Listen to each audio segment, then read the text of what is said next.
शेख सादी फरमाते हैं कि एक मुल्क का बादशाह एक कश्ती में सफ़र कर रहा था। वो उस सफ़र से बड़ा लुत्फ़ अंदोज़ था, उस सफ़र के बड़े मज़े ले रहा था कि क्या हुआ कि उस कश्ती के अंदर एक उसी बादशाह का एक ग़ुलाम जो ज़िंदगी में पहली मर्तबा कश्ती में सवार हुआ था, वो कश्ती के हचकोलों की वजह से, वो पानी के खौफ़ की वजह से बार-बार वहाँ डरता, कभी हाय-हाय करता, कभी रोता-धोता। बादशाह उसके इस शोर की वजह से बड़ा तंग था कि इस आदमी ने पूरी की पूरी कश्ती के माहौल को ख़राब कर दिया है, पूरी कश्ती का सुकून इस आदमी ने बर्बाद कर दिया है।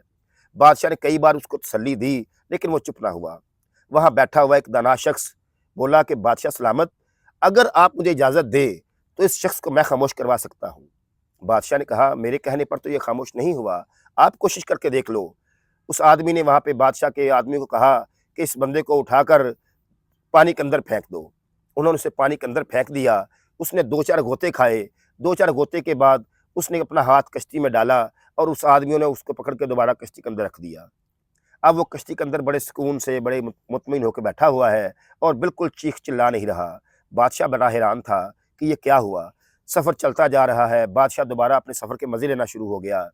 यूँ ही उनका सफ़र इख्तिताम पज़ीर हुआ, तो बादशाह ने उस दाना आदमी को पूछा कि नौजवान, मैं इस आदमी को कई बार तसल्ली दी, लेकिन ये बंदा खामोश नहीं हुआ। मैं बादशाह हूँ, मुझे तुम बताओ कि ये इसमें क्या मार्फ़त थी कि तुमने इसको पानी में फेंका, उसके बाद दोबारा ये कश्ती में बैठा और उसके बाद ये बिल्कुल खामोशी से सफ़र कर रहा है और इसके चेहरे के ऊपर बड़ा इत्मीनान है और ये बिल्कुल डर भी नहीं रहा। उसने कहा, बादशाह सलामत, इस आदमी को जब ये कश्ती के अंदर सवार था, इसको मालूम ही नहीं था कि ये कश्ती खुदा की कितनी बड़ी नेमत है। ये कितनी कश्ती कितनी बड़ी महफ़ूज़ चीज़ है, ये कश्ती कितनी बड़ी आसाइश है। जब मैंने इसको पानी के अंदर फेंका, जब इसको 2-4 गोते आए, तब इसको महसूस हुआ कि हाय! ये कश्ती तो बहुत नेमत थी, काश मैं कश्ती के अंदर ही बैठा रहता। जब ये दोबारा कश्ती के अंदर सवार हुआ, तब इसको मालूम हुआ कि नहीं, ये कश्ती वाक़ई महफ़ूज़ चीज़ है और ये कश्ती वाक़ई आसाइश है, तो ये उसके बाद ये मुतमईन हो गया। तो नाज़रीन, इस माहौल को आप ज़रा देखिए, आपके इर्द-गिर्द कई लोग मौजूद हैं, जिनको अल्लाह ताला ने कई आसाइशें दी हुई हैं, लेकिन वो उन आसाइशों को जी नहीं पा रहे।